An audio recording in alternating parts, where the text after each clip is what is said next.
एक स्टूडेंट का सवाल है। सवाल में एक माइनस चार्ज Q1 है, उस सर्कल में घूम रहा है, किसके चारों प्लस चार्ज एक है Q2 के चारों। सर्कल का रेडियस है R है। तो तुमको बताना ये कि टाइम पीरियड उसका रूट में 16 पाई cube epsilon not MR cube upon Q1 into Q2 है। ठीक है। कुल मिला के सवाल ये है कि एक सेंटर पे चार्ज है प्लस Q2, ठीक है, और उसके चारों ओर ये चार्ज जो है प्लस Q2 है, ठीक है। इसके चारों ओर सर्कल में एक चार्ज माइनस Q1 रिवॉल्व कर रहा है, जिसका रेडियस है, ठीक है, ये चार्ज है माइनस Q और रेडियस है R। ये हो जाएगी इसकी स्पीड और ये हो जाएगा, अब लगा देंगे इसका एंगुलर स्पीड, जिसको हम कहते हैं ओमेगा, कोणीय वेग।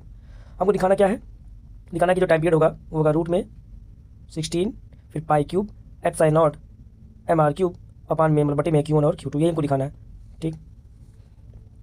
अब देखो तुमको पता होना चाहिए, और नहीं पता तो जानो कि सर्कल में अगर कोई सर्कुलर मोशन करता है, वृत्ति गति करता है, तो वृत्ति गति में जो आवर्तकाल होता है, टाइम पीरियड का फॉर्मूला होता है, वो होता है 2 पाई बाई ओमेगा। अब ओमेगा क्या होता है तुम्हारे दिमाग में आएगा, तो ओमेगा होता है एंगुलर वेलोसिटी, कोणीय वेग। ठीक। अब ओमेगा निकालने का काम हमारा है, ओमेगा आ जाएगा तो आंसर आ जाएगा, क्योंकि 2 pi by omega time period होता है।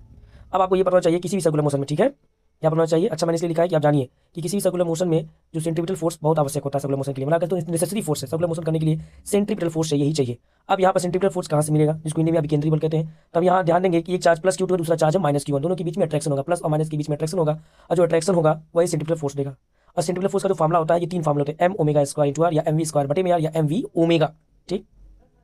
तो इस सवाल में, कौन सवाल में, जिस सवाल में एक चार्ज प्लस Q2 है, दूसरा चार्ज माइनस Q1 है, उसके चार ओर मोशन हो रहा है, तो इस सवाल में आप कह सकते हैं, क्या कह सकते हैं कि जो इलेक्ट्रोस्टैटिक फोर्स है, ठीक है, इसको हिंदी में आप कहेंगे स्थिर वैद्युत बल।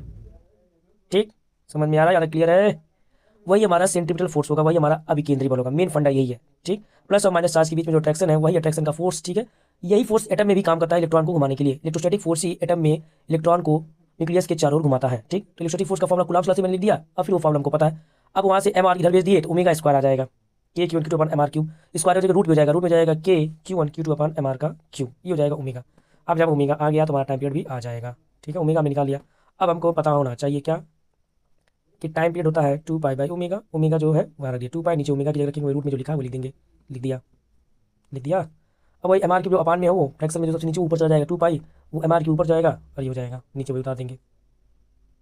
फिर क्या करेंगे, जो 2 पाई है उसको अंदर ले जाएंगे, जब 2 पाई अंदर जाएगा 2 का स्क्वायर, रूट के अंदर जाएगा तो स्क्वायर जाएगा, रूट के बाहर जब आता है तो स्क्वायर खत्म हो जाता है, 2 का स्क्वायर 4 हो जाएगा, पाई का पाई स्क्वायर जाएगा। ठीक। अब फिर हमको पता है K बराबर होता है ये 1/4 पाई एप्सिलॉन नॉट, ये हमको पहले से पता है, तो वहाँ रख देंगे। तो रूट के अंदर जो पहले से लिखा 4 पाई का स्क्वायर MR का क्यूब रहेगा ही, और K की जगह 1/4 pi epsilon not Q1 into Q2 ये रहेगा। अब ये 4 परसेंट ऊपर जाएगा तो गुणा हो जाएगा, 4 16 हो जाएगा, पाई का क्यूब हो जाएगा, 16 पाई क्यूब हो जाएगा, एप्सिलॉन नॉट भी ऊपर चला जाएगा, MR क्यूब नीचे जाएगा Q1 इंटू Q2।